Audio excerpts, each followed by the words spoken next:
discuss more about this merger deal, or shall we say possible merger deal, we have in our Beijing studio Professor Liu Baocheng, Dean of the Center for International Business Ethics at the University of International Business and Economics. Welcome, Professor.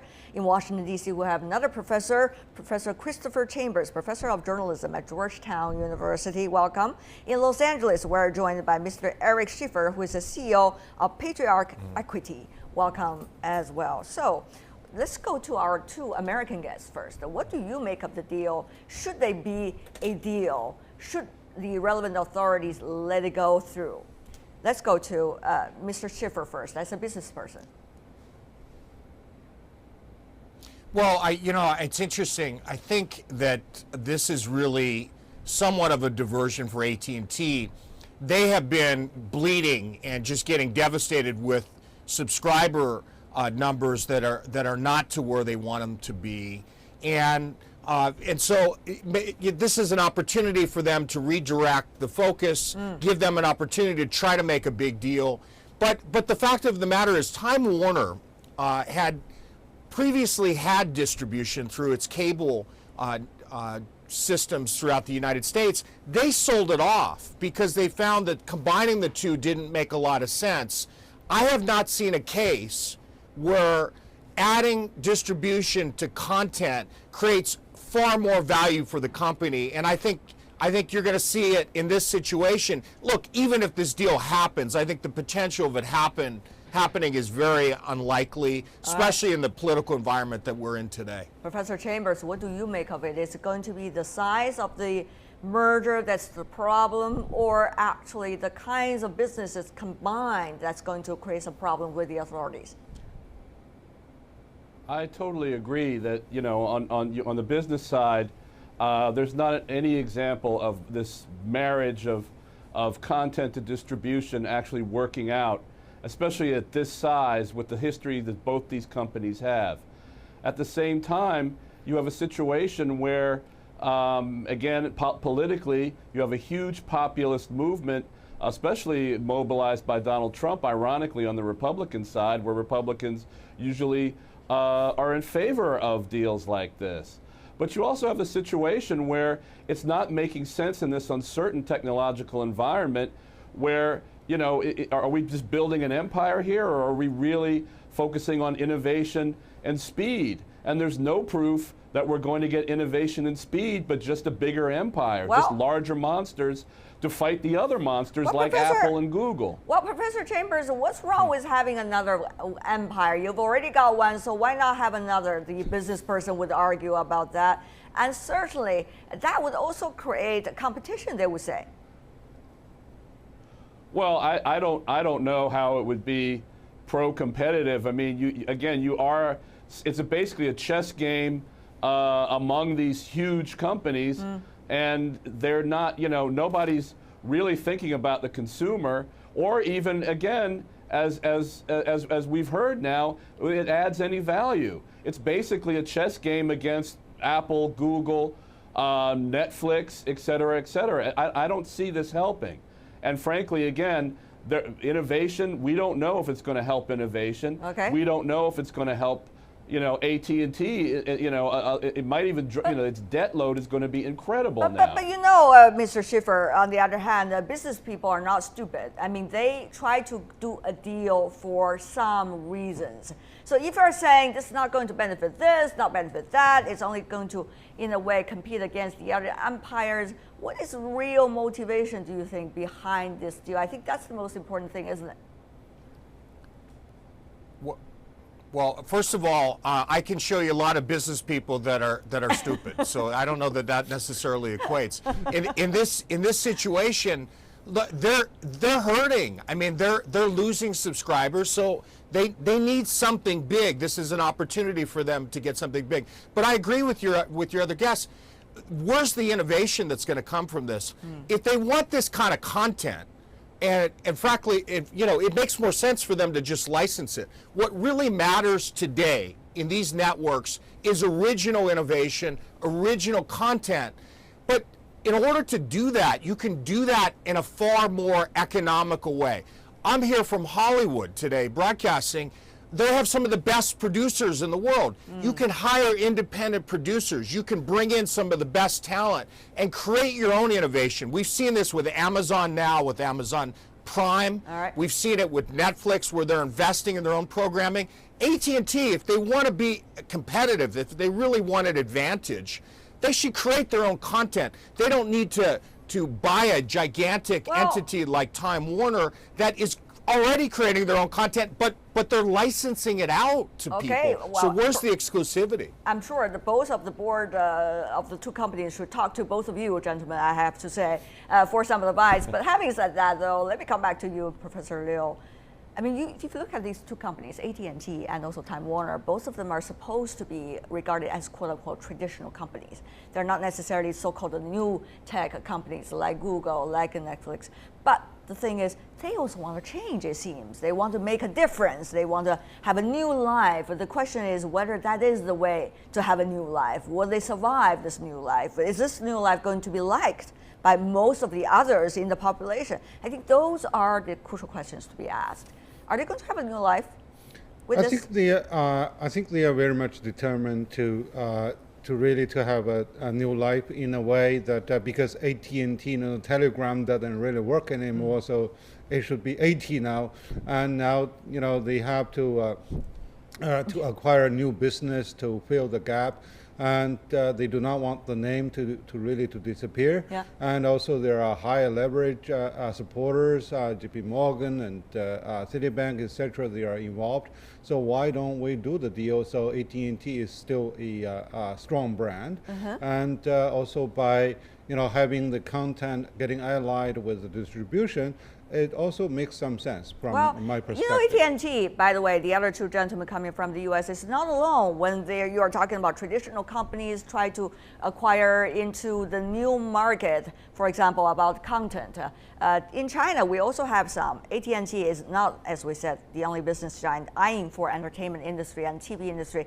Chinese real estate mogul Wang Zhenlin, for example, already acquired two Hollywood companies, Legendary Pictures and also Dick Clark Productions, with over $4 billion US, and he's eyeing on more Hollywood companies. Plus, Chinese internet retail giant, of course, Jack Ma, you also know that, Alibaba, has gone hand in hand with Amblin Partners, whose chairman is famous Hollywood director Steven Spielberg. So whether it's traditional or new companies, so-called new industry companies, they're all looking at content and possibly TV, movie productions for a better future. So why can't we give AT&T an opportunity, Mr. Schiffer? Are you having prejudice against traditional companies?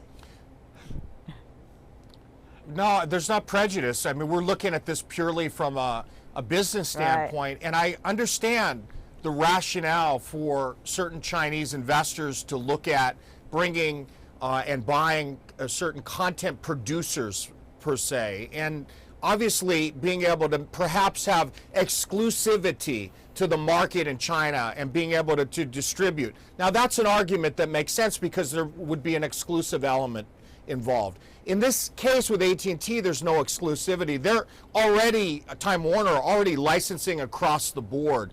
So there's a possibility they may get some original content, but it's unlikely.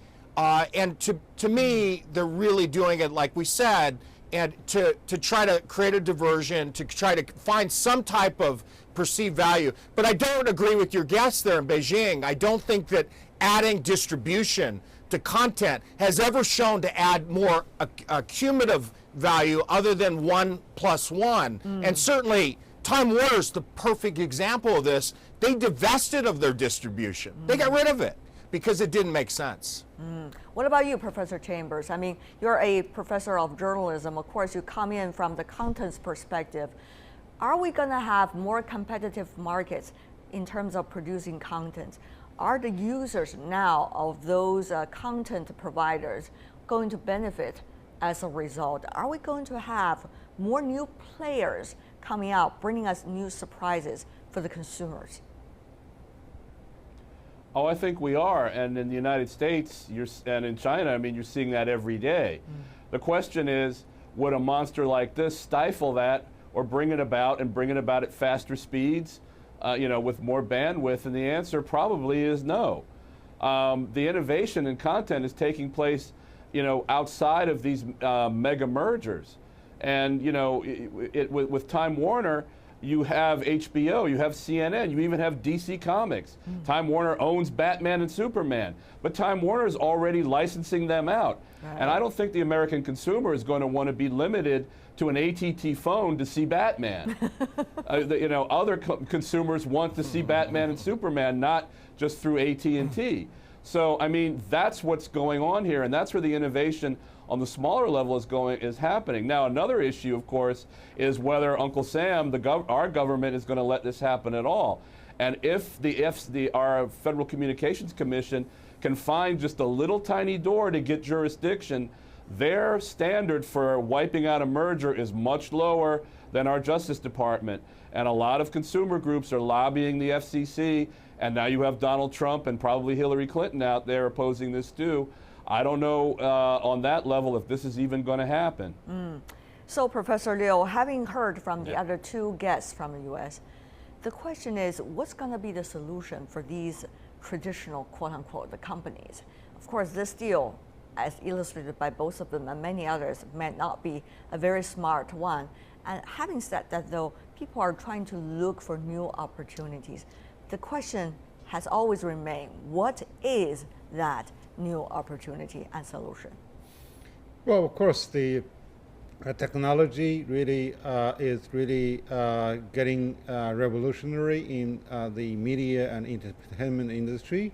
And now, from the analog system to the digital system, now you have the VR and AR, etc. So I think, with humongous money, they really are there to invest in new technologies. And the other way is really integration. Of course, I do share a portion of the two previous guests about the idea, but in the meanwhile, AT&T people and Time Warner people, they are not really, thinking beyond the rim, because there are a lot of rational people, and also there are bankers behind it. So by vertical integration, that's something also a way of growth. Okay. Yeah, and for China, I think given Wang Jianlin's the financial might, and also his also distribution network in the Wanda Plaza all along, not only in China but also in the western part of the world. So I think that's also a similar integration. The question is, where does the innovation come from? Both of you said, gentlemen, Professor Chambers and Mr. Schiffer, it does not come from this mega deal. Where does it come from? We understand that in China, for example, this round of bubble of internet companies had burst to a certain extent. So people are looking for what's the next opportunity, and where are we going to see a primary example of the next opportunities, generation of next opportunities. Professor Chambers, shed some light for us. Well, you're seeing it again. I mean, it's not. Some of them are occurring in people's living rooms. That's that small, and incubators like that. But mostly they're medium-sized companies that are capitalized by smaller investors, and they're enabled by changes in technology. And we've seen that even with the birth of broadband has exploded this. The old world, basically. The old world was AT&T and telephones and telegraphs. But we're seeing it even here. The government has enabled cable companies to be separated from their tabletop, their television boxes. So companies are now making content to go straight to consumers and bypassing the cable companies here. So they're not tiny companies, but some of them are. But they're medium-sized, and they're feeding into this pipeline. Let's just say, and some of them can be obtained by bigger corporations. Okay. But I think the smart ones are sitting back and letting this happen. Mr. Schiffer, we only have 20 seconds left, if you can. Sure. Well, I tell my clients from an investment standpoint, I tell them to certainly look at the areas of artificial intelligence. I think it's huge. I think we're in the infancy stages. There are going to be very big opportunities there. I also tell my clients to look at virtual reality, another area. Both areas are, again, at the early stages with big upside. Eric Schiffer, Christopher Chambers, Liu Baocheng, thank you so much, gentlemen, for being with us. That is all the time we have for today.